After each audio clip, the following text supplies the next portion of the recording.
ఆనంద్, నువ్వు రోజు video games ఆడుతున్నట్టున్నావేంటి? నేను వచ్చినప్పుడల్లా నేను గమనిస్తున్నాను. అలా గేమ్స్ ఆడవచ్చా?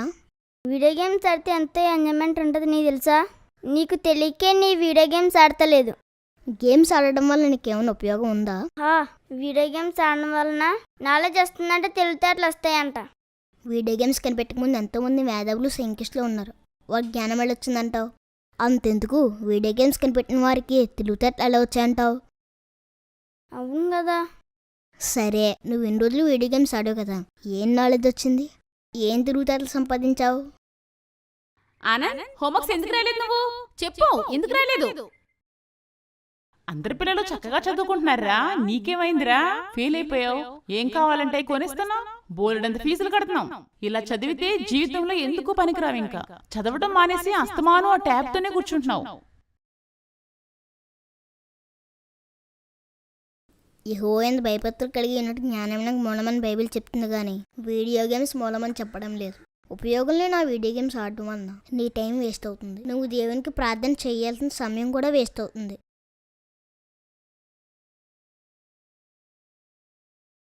సమయాన్ని పోనిచ్చోడు అజ్ఞాని అని బైబిల్ చెప్తుంది. దేవుడిచ్చిన ఆజ్ఞను పాటించకపోతే అది పాపం. పాపం చేస్తే నరకానికి వెళ్తాం. అక్కడ విపరీతమైన అగ్ని, దాహం ఉంటాయి. ఇక్కడ చిన్న ఎంజాయ్మెంట్ కోసం యుగ యుగాలు మండే నరకానికి వెళ్తావా?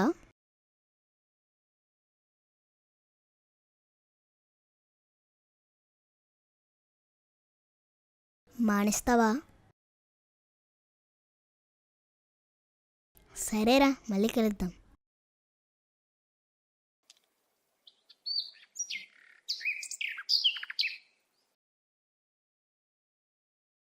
హాయ్. హాయ్. సండే స్కూల్కి రావడం లేదేంట్రా? సండే స్కూల్కా? ఎందుకు? చాలా విషయాలు నేర్చుకోవడానికి. ఇంట్లో పేరెంట్స్ ఉన్నా, స్కూల్లో టీచర్స్ ఉన్నారు, వాళ్ళు నేర్పుతున్నారు కదరా. మళ్ళీ సండే స్కూల్కి ఎందుకు? Time waste. అంతేనంటావా? అంతే. నీకు భయవేస్తుంటుందా? అమ్మో, నాకు చాలా భయం. బైబిల్లోని దావీదునకు బాలుడి కోసం ఉంటుంది. అతడు బాలుడైనప్పటికీ దేవుడి మీద ఉన్న విశ్వాసంతో ఎలుగుబంటిని చంపుతాడు, సింహాన్ని చంపుతాడు, ఆఖరికి 10 అడుగులు పొడవున్న గులియాత్ని కూడా చంపుతాడు. నాకు కూడా చాలా భయం ఉండేది, కానీ దావీదు స్టోరీ విన్న తరువాత నాలో విశ్వాసం పెరిగి భయం పోయింది. అవునా? నీకు రాత్రులు భయం అయ్యదా? అస్సలు వేయదు. యేసు ఎప్పుడు మనతోనే ఉంటాడు. నువ్వు అబద్ధాలు ఆడతావా?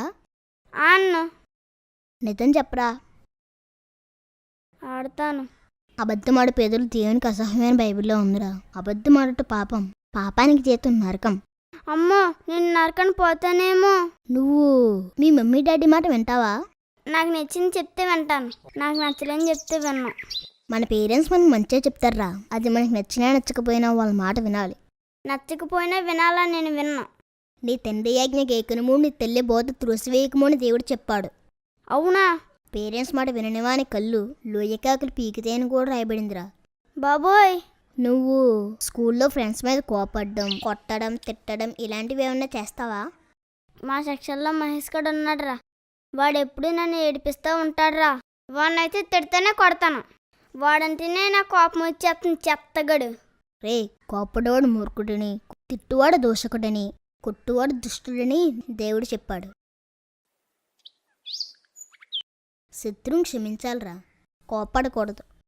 సరే కానీ కార్టూన్ చూస్తే నీకేమొస్తుంది? Happiness, enjoyment. మనం ఆనందించాల్సింది ప్రభువులో, కార్టూన్స్లో, లోకంలో కాదు.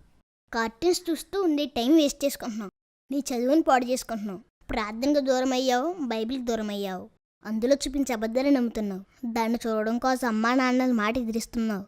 అదే పనిగా చూస్తూనే కళ్ళ ఆరోగ్యాన్ని పాడు చేసుకుంటున్నావు. ఇవన్నీ పాపాలే. నువ్వు చెప్తుంది నిజమేరా.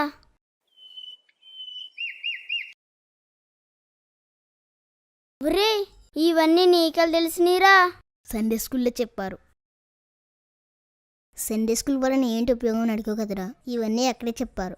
మన పేరెంట్స్, టీచర్స్ కొన్ని విషయాలే మనకు నేర్పుతారా. దేవుడైతే అన్ని విషయాలు నేర్పుతాడు. సండే స్కూల్ అంటే బాలు నర్వసంతరావు వాటికి నేర్పించేదిరా. అక్కడ ప్రేయర్ నేర్పిస్తారు, పాటలు నేర్పిస్తారు, వాయిద్యాలు నేర్పిస్తారు, ఆరాధన చేస్తారు. నిజమైన ఎంజాయ్మెంట్ అంటే సండే స్కూలేరా. మనం పరలోకం వెళ్ళాలంటే ఎలా జీవించాలో అక్కడ బోధిస్తారు. సండే స్కూల్కి రారా.